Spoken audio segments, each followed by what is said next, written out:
Hello everyone and welcome to Fifth North. I'm Demir, and in today's video I'll be covering the 5 things that I don't like about the 2023 Triumph Rocket 3R. Welcome back everyone. I'm out on the Rocket 3 again and I'm growing more and more comfortable with each ride, and I have to say that I'm really enjoying this bike. But with that being said, there are a few things that I don't like about the bike, so let's go ahead and dive in.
So for anyone that doesn't know, let me make this clear. I am a huge fan of Triumph, and I have been for a very long time.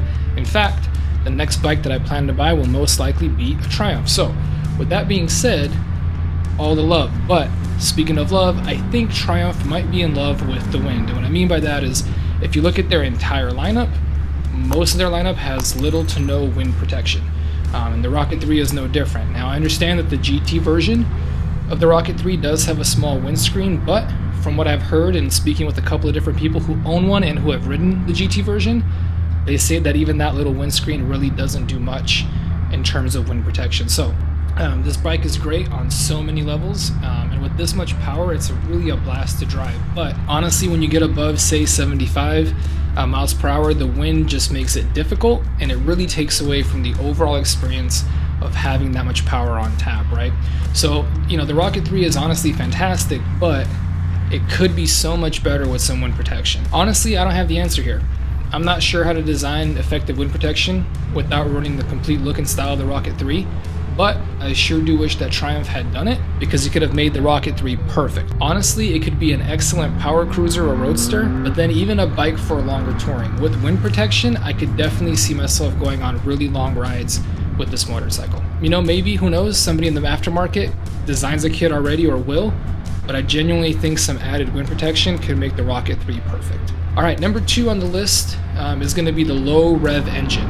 Now keep in mind, there's nothing wrong with the engine. There's nothing wrong with it having a low rev or a low red line, but my personal preference for any bike and even for cars is having a high revving engine. This is especially true for bikes. When a bike can get to 10, 12, 14,000 RPM, to me it just sounds great, feels great, it just makes the bike that much more fun.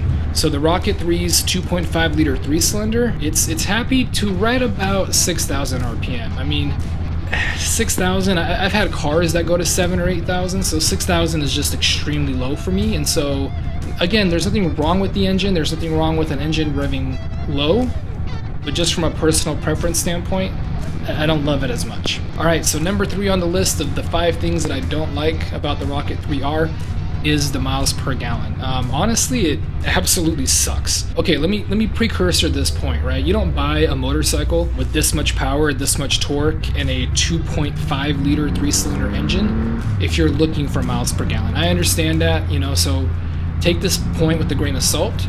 I know it's not built for MPGs. I know there's plenty of other great bikes out there that have the purpose of, being efficient and still being fun, but it is kind of crazy. I mean, on a couple of my rides, I average 17 miles per gallon, and typically overall for the entire duration that I've had the bike, I've been getting about 24, which is the same amount that my wife's 4,000 pound crossover averages, right? So my motorcycle is averaging the same miles per gallon as my wife's crossover. That's kind of crazy. Again, you don't buy this bike for the miles per gallon. Honestly, the miles per gallon, if you will, on this bike are insane. So that's really what you focus on more than the MPGs, but I do want to point that out for anybody considering this bike. Moving on to number 4 on the list of the 5 things that I don't like about the Rocket 3R is going to be the gauge cluster. Now, is the gauge cluster horrible? No. But is it awesome? Does it fit the style of the bike? And is it as cool as it could have been? Well, the answer to that is also no. I feel like Triumph really missed the mark here. And the gauge cluster could have been just that much better and could have been designed to fit the cool factor of the Rocket 3. So for one, I think it could have been physically bigger. It's kind of small on how big this bike is and how big everything about the bike is, right? 2, it could have had more tech built in. You know, for a bike that's over $20,000, it really doesn't have a whole lot of tech. And then more than anything, I just don't think it fits the style of the Rocket. This exact same cluster is used on the Thruxton, and when I see it on that bike, it just kind of fits, right? It looks like it belongs on that bike. When I look at it on the Rocket 3, it just feels like it was placed there because Triumph already had it made, not because it was meant for that bike from the get-go. So again, it's not a horrible or even bad gauge cluster, but I really feel like it could have been much more of a statement piece and could have taken this whole concept of this bike being at an 11 to a whole nother level, right? So again, missed the mark here, not terrible, but what could have been, you know, that's the part that I'm talking about. All right, so rounding out the list of the 5 things that I don't like about the Rocket 3R is gonna be the fact that for the overall price, you don't really get all the features. Here's what I mean. So for a bike that comes in at over 20K, and quite frankly close to or above 25K depending on the configuration, I feel like some of the items that are options should just be included. So for example, depending on the version of the Rocket that you have, things like heated grips, cruise control, quick shifter, they can all be optional. And to me, for the cost, should just be standard part of the bike. So if you look at their individual costs as add-on accessories after the fact, they're just not that expensive to justify them not being included. You know, in my opinion, the Rocket 3 is a statement piece, right? It's a motorcycle that Triumph made to just be extra, right? I mean, it's a bike that everything about it is big, bold, in your face, right? And so for it to not have the same feature set where it's just like, hey, is it available? You get it, right?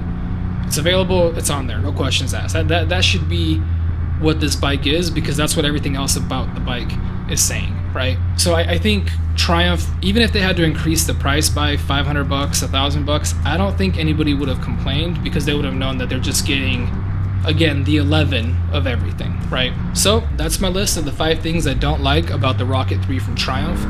With that said though, I do want to again point out, this list is pretty nitpicky. Not one of these items that I mentioned are a deal breaker for this bike. I really think that the Rocket 3 is still a really awesome bike, but I did want to point out some of the things that I think could have been done better. What are your thoughts? Go ahead and drop them down in the comments below, and we can go ahead and start a conversation. Alright, thanks for watching. If you made it this far and you like this video, hit the like button for me, and if you're not already subscribed, hit the subscribe button as well. Hit the notification bell, that way you know when the next video is coming out. It does help my channel out quite a bit, so thank you for that. That's it for this video. I'll catch you all in the next one. Peace.